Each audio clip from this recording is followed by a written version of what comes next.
Do you remember when you were a little kid and used to pretend you were Superman with a super cape? And did you ever imagine that what it would be like to be a superhero, saving the day and doing good for mankind? Did you ever imagine that when you were a little kid? To be the superhero, to save the day? Well, what if I told you that you can? And that you and I can be that superhero, and that you and I can potentially save lives? Do you want to know how you can do that? I do. Hi, my name is Stephen Alonso, and today I'd like to talk about blood donation and how donating blood can really make an impact on other people's lives. Now, according to the American Red Cross, someone in the United States is in need of blood every 2 seconds.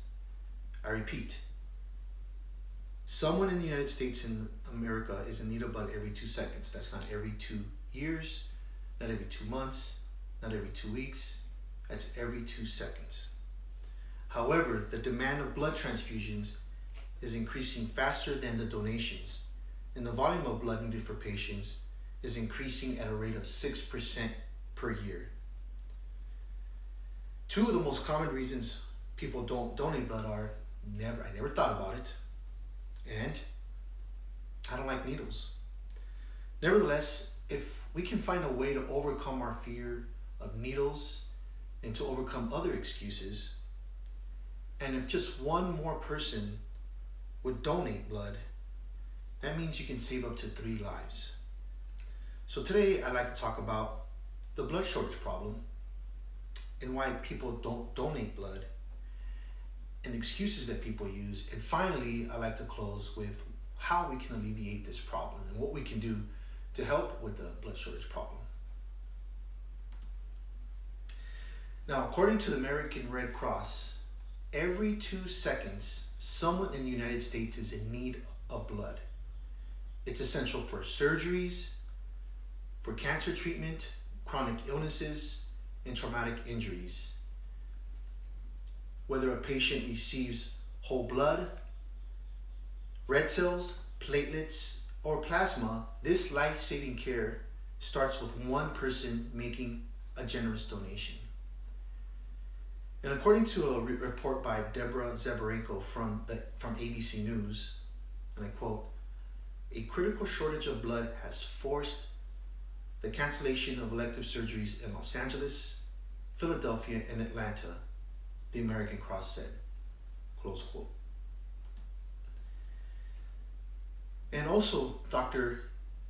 Bernadine Healy, who is the American Red Cross president, also has made a statement saying this is one of the worst ones that the Red Cross has seen in a recent telephone interview with ABC News. So she's talking about the blood shortages that we are seeing today.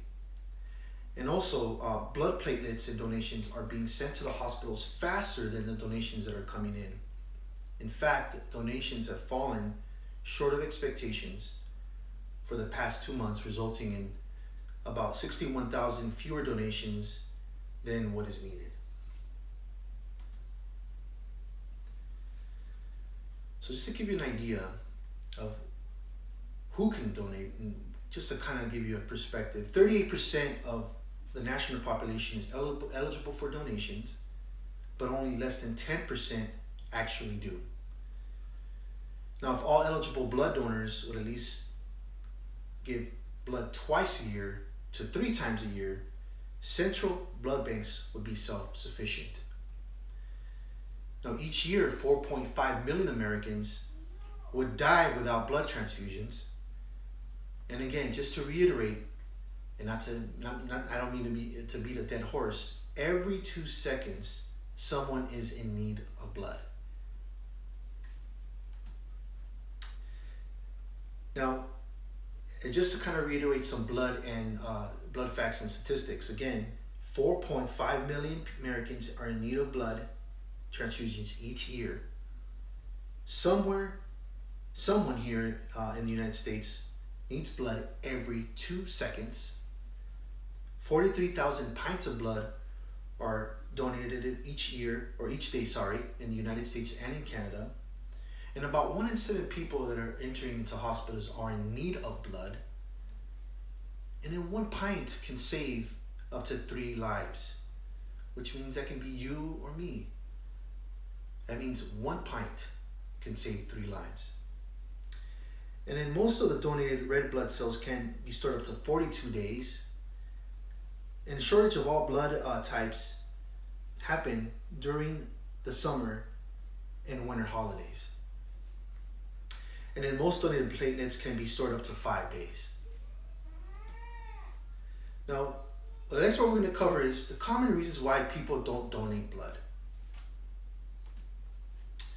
Now, there's so many different excuses, but I'm just going to cover just a few. But just to give you an idea here, they range from here. So excuses, we've heard them all. All of the most common reasons people don't donate blood. I can catch a disease if I donate. People are afraid of AIDS, for example, because of the needles. I don't have enough blood to give. I'm too old. You don't want my blood. Someone else will donate. I'm too busy, and it will hurt, and I'm afraid of needles. But I'm just going to talk about 2 of the most common ones. Now, the first one I want to talk about is people don't donate because they don't have time. Now, according to the Department of Health and Human Services, 15% of people don't donate blood because they're too busy. Sound familiar? And 17% say that they never thought about it. Second excuse, probably the most common one, is I'm afraid I'll get AIDS. Now, according to a recent study that done by the University of Maryland Medical Center, it is not possible to get AIDS by donating blood to the American Red Cross. A new sterile needle is used for each donor and discarded afterwards. Now, in a Seattle Times report, it's concluded that under the University of Minnesota, that 37% of Americans' population is eligible to give blood, but that's down from 60%, which was in the 1990s. So again, people that use excuses, and then you see the numbers drop. And also in a book called Safe Blood by Dr. Joseph Fieldshaw, he writes that 88% of transfusions are given for medical or surgical situations that are unrelated to accidents or injuries. Now, as I covered earlier before, who are the recipients of these blood donations, but surgical in medical or surgical situations unrelated to accidents or injuries. The leading recipients of blood transfusions are patients with cancer, heart disease, and gastrointestinal diseases, accounting for over 50% of transfusions each year. So again, with excuses that we make, that's including myself, these are the people that get affected. Now again, just to kind of give you a powerful statement on this slide here, excuses never save a life, but a blood donation does. Next, I just want to cover and talk about what can we do to solve this blood shortage problem. What can you and I do? Now, it's very simple. It's very easy and very simple. Now, if only 1% more of Americans would donate blood, it would make the blood shortage virtually disappear. This is according to Judith Reitman in her 1996 book, Bad Blood, Crisis in the American Red Cross. If all blood donors just gave at least 3 times a year, blood shortages would eventually disappear. The current average is 2 times, but if we gave 3 times, it would virtually disappear. And anybody that's generally healthy can make a donation. Even children, but I wouldn't encourage children. Children meaning teenagers, 17, 15, 14 in that age. But again, they would have to get permission as well from their parent. But anybody weighing over 110 pounds can donate 1 pint of blood. And if we can donate blood, you'd be potentially saving 3 lives, again, just to reiterate. And it's including burn victims, it's including people that are in accidents, including mothers that are in childbirth, cancer patients, as we've seen, and people that are nearly dying. Those are all people that are affected if we don't donate blood. Now, the whole process is very simple and very easy. It's not drawn out. It's just relatively very easy. The whole blood donation process takes about 8 to 10 minutes, during which you'll be seated comfortably and laying down. And to donate blood, it's a safe process. It only takes 1 hour of your time. 1 hour of your time of your life means that you could potentially save a lifetime for others. Again, just to want to recap here and just to conclude, today I have discussed about the blood shortage problem and why people don't donate and how the problem can be solved. However, in order to make this problem go away or fade away, we have to overcome our fears and at least make one donation. Again, if we at least make one more donation, that potentially can save up to 3 lives. There are opportunities to donate blood at your local church, school, companies, and civic organizations and hospitals. Log on to the redcross.org to obtain more information about the process of blood donation.